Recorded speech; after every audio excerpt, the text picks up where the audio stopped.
comments, and we'll get to them throughout the interview. Also, guys, On Top and MMA UK are sponsored by Canadonia. Canadonia are a CBD company. So their website is canadonia.co.uk. If you go through there, use the promo code that should be in the comments below. You'll get a discount on your orders. So yeah, that should be popping up in the comments. So I see Kieran there. Let's just bring Kieran on. And we can get going.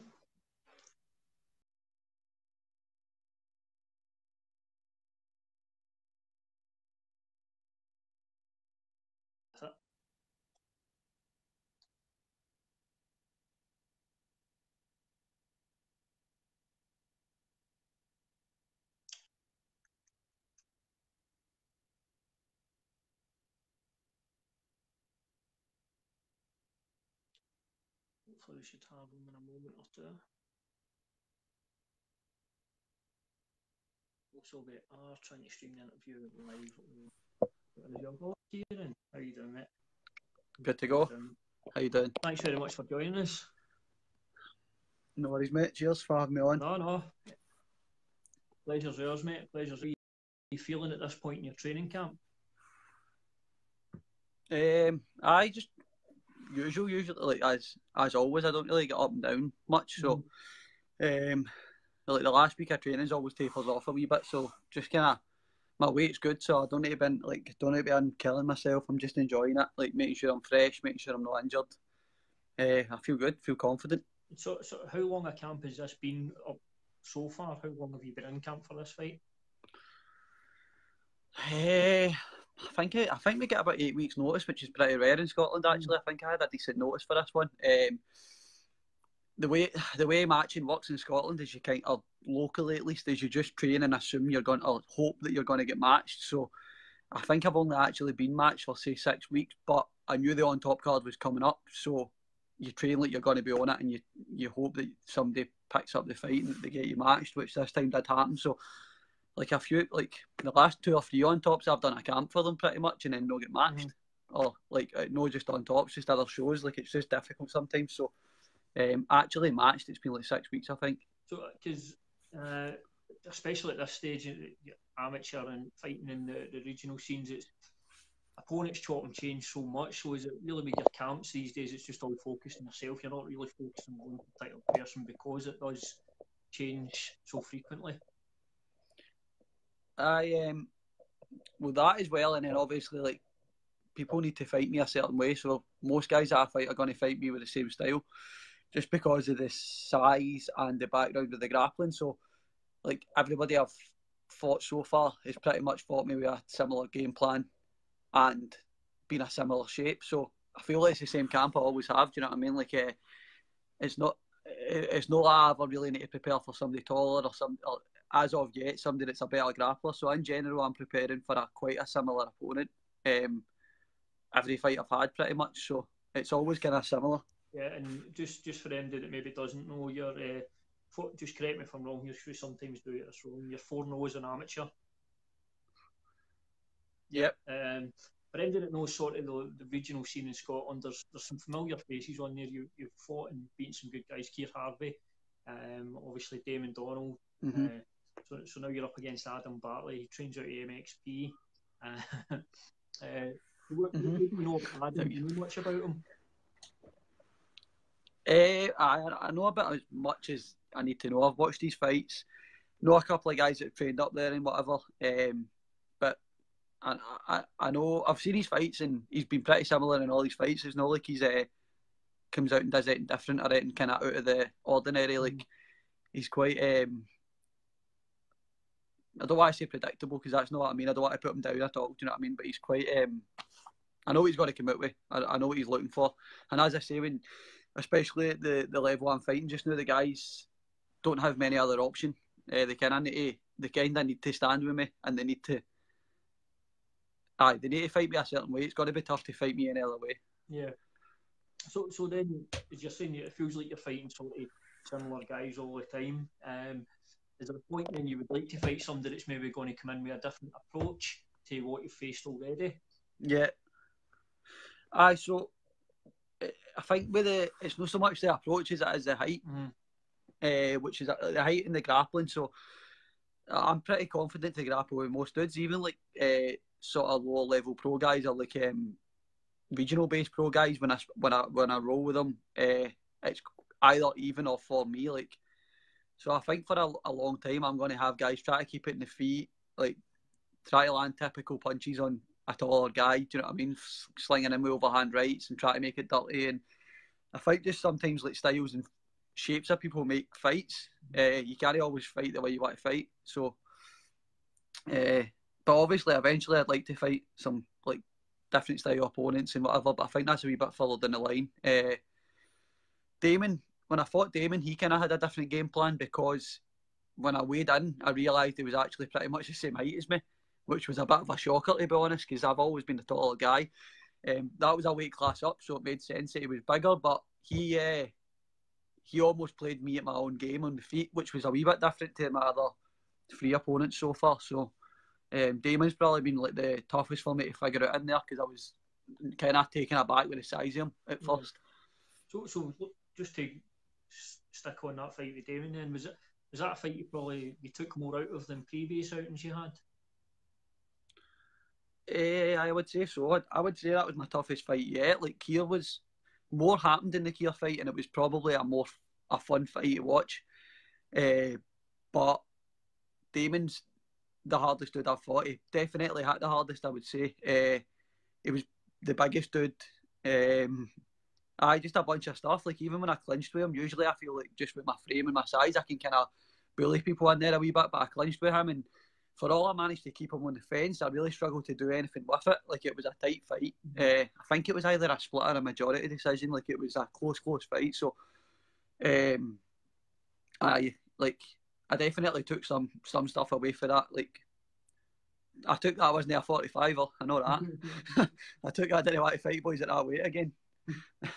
So that's affirmed the fact that you're obviously a 135er then. Yeah, easy. So for to make weight for the Damon fight, like I wasn't eating bad, but I literally I pretty much I didn't have to cut. I never cut water. I've never cut any water, but I pretty much didn't have to diet until the last week. Like I walk around at 68 something usually, so like weight's never been an issue for me. The reason we took that fight was really because I was struggling to get fights at bantamweight, especially like a day before bantamweight, or even like this one's like a 63 catch weight, which suits me if it's the same day. But there's a big jump between that and the feathers. Like there's a reason for the weight classes, and I think I figured that out in there. Like I managed to scrape through it, but it was tough. It was tougher than it had to be. Yeah. With regards to obviously making the weight to bantamweight, is it difficult for you to make that weight, or is it a relatively easy cut? As long as are you having to stay strict with your diet and just be careful throughout your camp? Yeah. So I've not fought bantamweight for like 2 years now, only because I've not been matched at bantamweight. So as I say, the first 2 times I fought, they were day before weigh-ins. Bantamweight, I made it no problem. I was eating. I didn't cut any water, so I'm fully hydrated. I only fasted the night before, but I was eating like up until 24 hours before the fight. Like I think the first time I weighed in at 132, like the weight's easy for me. It just comes off quick. I've just got that frame. For bantamweight, I do have to be strict, but that's easy. It comes off. Like it's not like I'm not in my sauna killing myself, which is kind of weird for the height, but it just comes off easy. And are you conscious of, obviously, we know some fighters maybe don't follow their diet as much when they're not in camp. Are you? So I spoke to Reese recently, who obviously trains at the Grip House as well. So are you do you follow a diet year round, or do you just find the gym and active all the time? Nah, I'm not gonna lie. I'm actually pretty bad outside of camp. Reese is like a fucking robot or something. He eats fucking steak and salmon every night for like the whole year. Food's my only vice. I don't really do much else. So when I'm out of camp, I eat.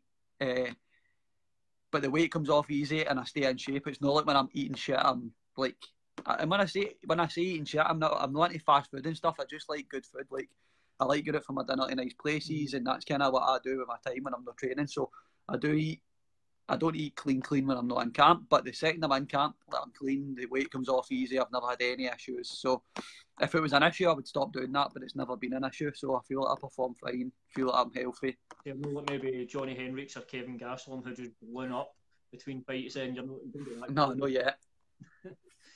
No, we'll see when I'm 30. Well, aye, this is that age. Age doesn't exist.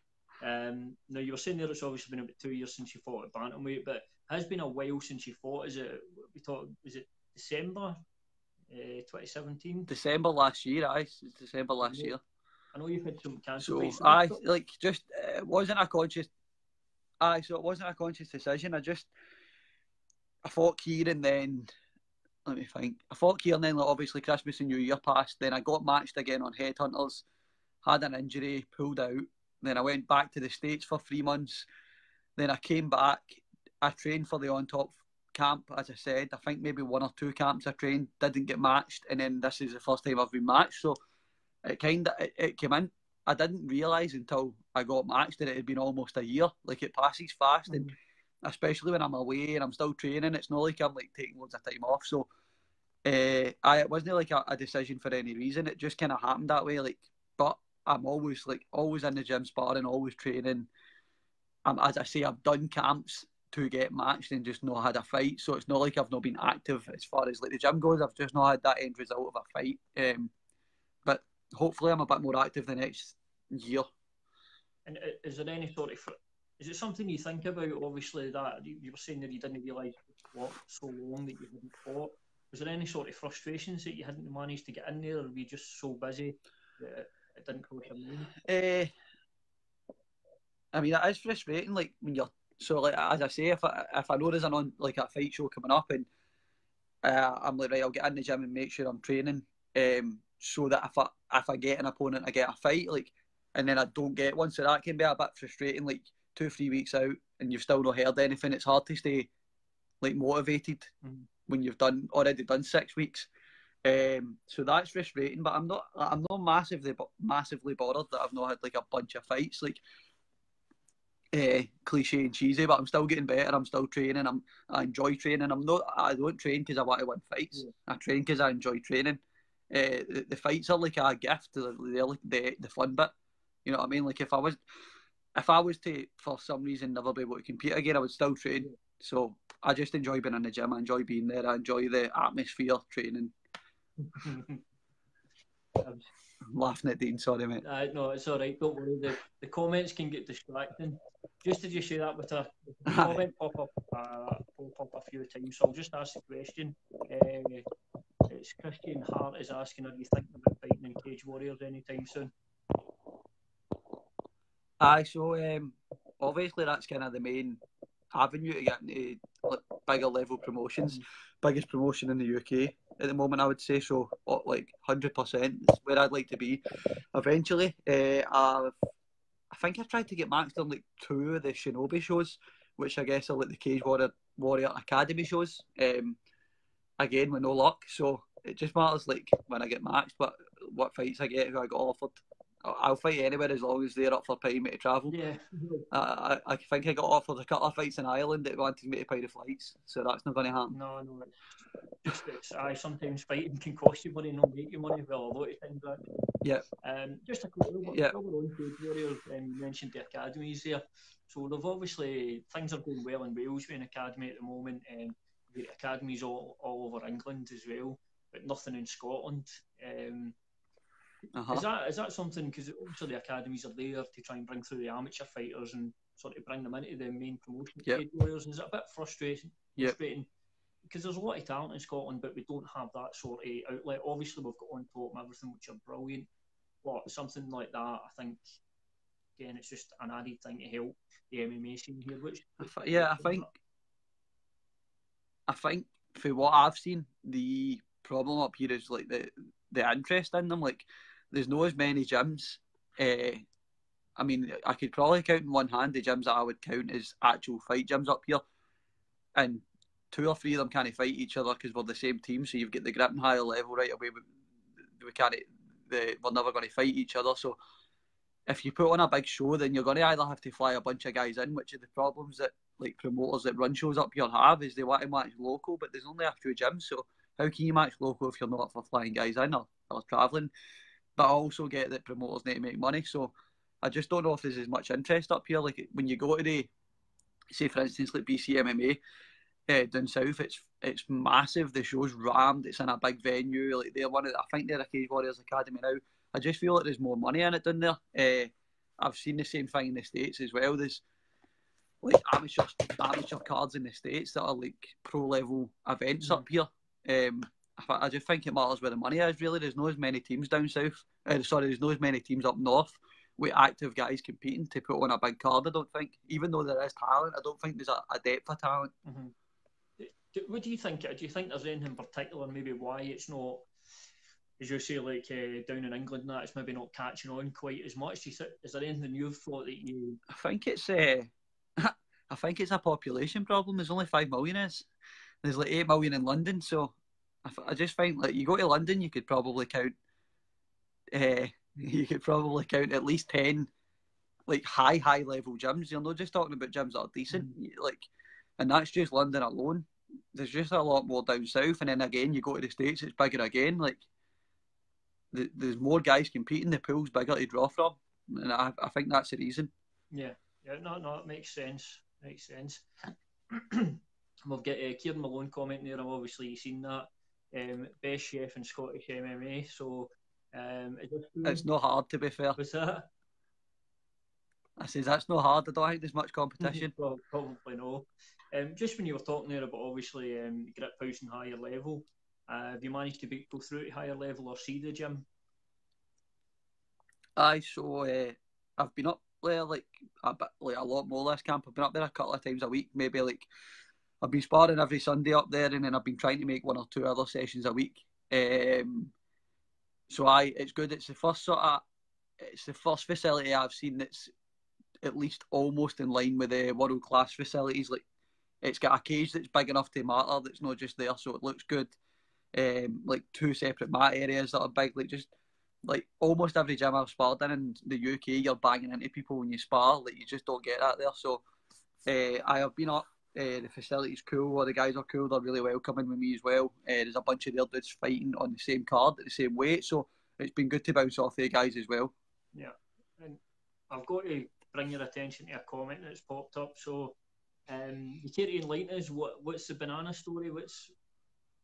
I can't tell you the banana story. It's pure filth. So is it no for right? We'll maybe try and get it out you over time, but it must be good. Maybe when I go pro. Give me something. Where did it happen? It doesn't matter. I can't tell you the banana story. Where did it happen, or who did it happen to? Right. You need to show up to at least 10 Friday nights at the grip house to know the banana story. Right. Yeah, well, it must be interesting anyway. You've definitely piqued my interest. So, moving on. You're obviously talking about wanting to be more active next year. I mean, obviously all going well in the fight against Adam Bartley. How do you see 2019 panning out for you? Have you got a sort of plan of where you want to be in 2019 and what you want to achieve? So sorry mate, these comments are nothing. I'd like to get. It really depends how this fight goes, as you say. Like if it's a quick fight again, then I need more cage time, which is the thing. My first 2 fights, I think, were like 2 minutes added up, and then my last 2 have been 3 rounders. But if you count up the minutes I've been in the cage, it's like fucking 10 minutes. It's not a lot. So for all I've fought some experienced dudes, I would like a wee bit more cage time. So maybe like 1 or 2 more at the start of the year at amateur, and go pro. Like definitely next year pro. As I say, it depends. You could have 1 or 2 more wars, or you could have 1 or 2 more like first round finishes. And for all they look good in your record, it's about cage time, and it's not much time. So it's hard to say for definite, but I would say pro next year, like 100%. Start making moves towards like bigger promotions, making money from it. Obviously, like I'm still young, but I'm no young in the fight game. I'm 25. 26 next year, so really if I want to start getting going with like a decent level, I need to start moving. So I know that and we'll just need to see how, first of all, how easy it is to get matched, and like how the fights go that I get matched in. Do you feel as well if you go pro and you start like maybe looking at like to Cage Warriors now, that's going to solve a lot of your problems in terms of getting matched, just because of the out there? No, definitely. I think a thing as well that I've seen at least is that the low level pro scene is sometimes easier than the high level amateur scene. Like take Keir or Damon. Like I've seen so many pros that me and those two kids would go out and wreck. Like there's guys at pro that'll get negative records of 5-10 or whatever. Do you know what I mean? And they're fighting at the lower level of the pro. So it's almost like if you look at like the football in the first division in the Premier League, the teams that get relegated are worse than the teams that move up. Mm-hmm. It's a similar thing. So sometimes I think it's you're worth just taking the jump and fighting at the lower level of pro than you are sort of mingling about at the high level amateur. It really just depends what's on the table at the time, what's offered. How, like, if I'm getting good amateur fights against like evenly matched guys, then I don't need to jump too soon. But if I'm not getting offered anything, then maybe it's time to go. So we'll just see what happens at that time. Is it also, when you're thinking about it that way, does a lot of it depends on obviously the individual themselves. Like you're saying, you're obviously not old in by any way, shape or form, but I'm assuming, like you're saying, you're at a point where you want to kick on in your career, so hanging about in the amateurs doesn't really do you any favours in the long run. No, definitely. I mean, amateur fighting is like, it's fun, and it's like, I wouldn't do it if I didn't want to go pro. I think most people say that, but I really wouldn't. It's too dangerous. Like, the training's too hard. So I think there's no point in mingling about. You've seen guys that have done that and they've ended up 10, 15 fights deep at amateur. It's a lot of time wasted. It's a lot of fights. It's a lot of miles in the body. Like, I just don't see a need for it. So there's definitely a good, like, you can go too soon and you can go too late, and you need to really play it by ear and figure out what's good for you and what's good for the team and whatever else is going on at the time. So it will happen. Like, the jump's going to happen definitely next year, I would say. And as I say, like, I don't see it too much of a big deal. It's a fight. It's a fight with elbows. I've already fought in headhunters and they allow knees. So the difference is elbows. It's not a big deal. Like, I'm not that worried about it. It's just a case of like making sure it's the right time to do it. Yeah, absolutely. So definitely looking for a busier 2019 than 2018 then. Yeah, 100%. I'd like to get like 3 or 4 fights, hopefully. Yeah. And just to come back to your next fight, obviously against Adam, how do you see that fight actually going? How do you see it going? Do you think it will go past the first? How do you think that fight will go? I'm not really into like Mystic Mac stuff, so I know I've trained hard. I know that I'll go out and I'll deal with whatever he's going to do. I know the areas that he's going to look to exploit in me. He probably knows the areas I'm going to look to exploit in him. If he gives me his neck in the first, I'll take it, and if he gives me it in the third, I'll take it. I'm not too big on like, oh, I'm going to go out and fucking rear naked choke him in the first. Like, it's easy to say that. I'm going to show up and I'm going to try and hurt him. It's about that simple. Perfect. That's as good an answer as any. Now, yeah. Before we let you go, what do a wee thing? It's just a MMA UK quick fire questions. So I don't know if you've seen these before. Yeah. I've seen them. Right, cool. You know what we're doing then. I'll run through the questions, you do the name and the reason.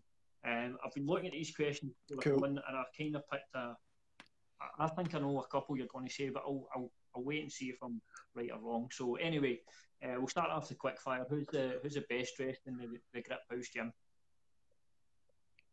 It's actually a guy that people probably don't know. His name's Matt. He's a jiu-jitsu guy. I think he spends his full wage on Adidas clobber, but he's always like immaculate. So I'll give it to Matt.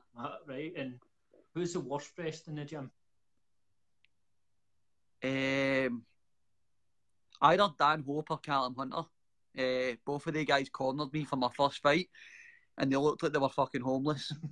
So either they two. Right, so we'll get 2 for that. I think that's the first time we've had 2. Who's the most famous? Who spends a wee bit too much time in front of the mirror? Dixon. 100%. Dixon. Right. Do you know I think he's probably the most common answer in Scotland for that. that's actually one. I had Dixon for that one. I'm just thinking with the looks and all that. It's, so go on, right? And who's the biggest joker? Greg, the guy that commenting with the fight fit about the banana story. Right, Greg. Okay. Yeah, he just terrorises people. Is Greg and the banana story? Have they got links together? Somewhat. Somewhat. Right. Okay. We're getting a wee bit. We're getting. Who's the hardest hitter in the gym? I tell you who it's not. It's no Martin McCrone. Right. So that's a fact. Probably Guy Ramsey. Guy's he's like 60 kilos and he's like 50 and hits me harder than MD I've ever sparred with at any gym in the world. So I'll say Guy Ramsey. Perfect. And who's the toughest in the gym then? Who's the toughest guy to spar with or go with? Tough. Neil McFadden's super tough. Neil, I don't know if you know me, fought Hayden Murray and that. If he fought a few sort of good amateurs, and he never really showed up in the night. But in the gym, he's a terror, man. He's one of these dudes that walks forward, and you need to put him like right away to stop him walking forward. He's a great guy as well. He's always up for sparring. So I'll say Neil McFadden. Perfect.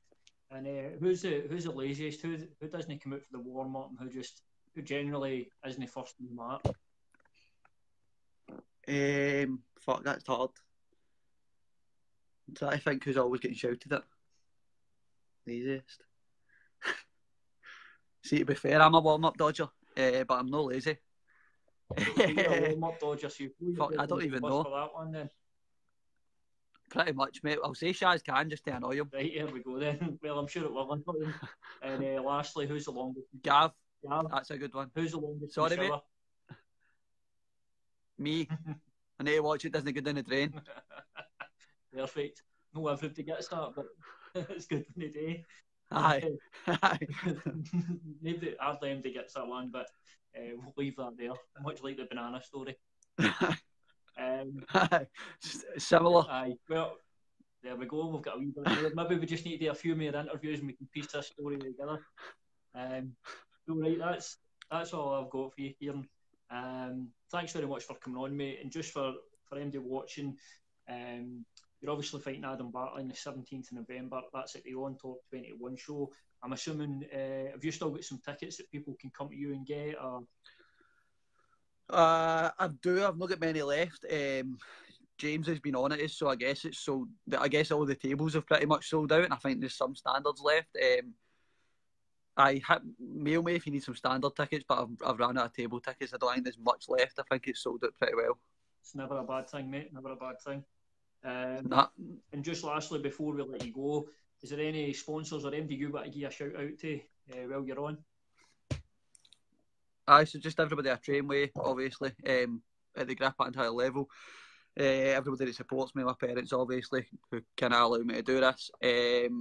The guy that's commenting about the banana story, Greg at Fight Fit, started up his own business, sort of fitness-based pads, but he's my main pad man and sort of main coach. So if you're interested in hitting pads, give him a look. Brilliant. Thanks very much. All good, mate. For coming on, mate. Best of luck, obviously, on the 17th, and we'll catch up with you again. All right, cheers, mate. Thanks for having me on. Thanks very much, mate. Cheerio.